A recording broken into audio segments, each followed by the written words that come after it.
Ration দুর্নীতি মামলায় জামিন পেলেন প্রাক্তন রাজ্যমন্ত্রী জ্যোতিপ্রিয় মল্লিক। বিশেষ ইডি আদালত তাকে জামিন দিয়েছে। প্রাক্তন মন্ত্রীকে 50 লক্ষ টাকার ব্যক্তিগত বন্ডে জামিন দেওয়া হয়। আদালত জ্যোতিপ্রিয়কে বেশ কিছু শর্তে জামিন মঞ্জুর করেছে।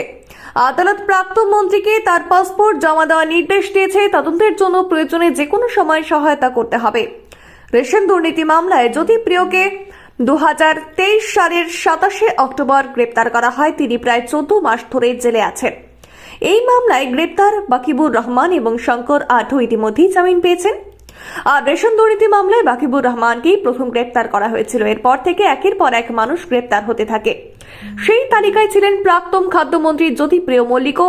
তদন্তকারীরা তাকে জিজ্ঞাসাবাদ করেছিলেন। এরপর রাজ্য জুড়ে তল্লাশি অভিযান শুরু হয়। জ্যোতিপ্রিয় মল্লিকের আগেও বেশ কয়েকবার জামিনের আবেদন করেছিলেন, তবে এনফোর্সমেন্ট ডিরেক্টরেট জামিন আবেদনের বিরোধিতা করে।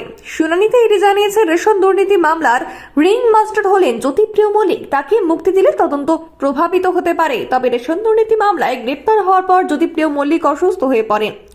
শারীরিক অসুস্থতার কারণ দেখিয়ে তার জামিনের আবেদনও করা হয়েছিল, তবে আদালত সেই আবেদনও খারিজ করে দিয়েছে। কিন্তু অবশেষে তিনি জামিন পেলেন।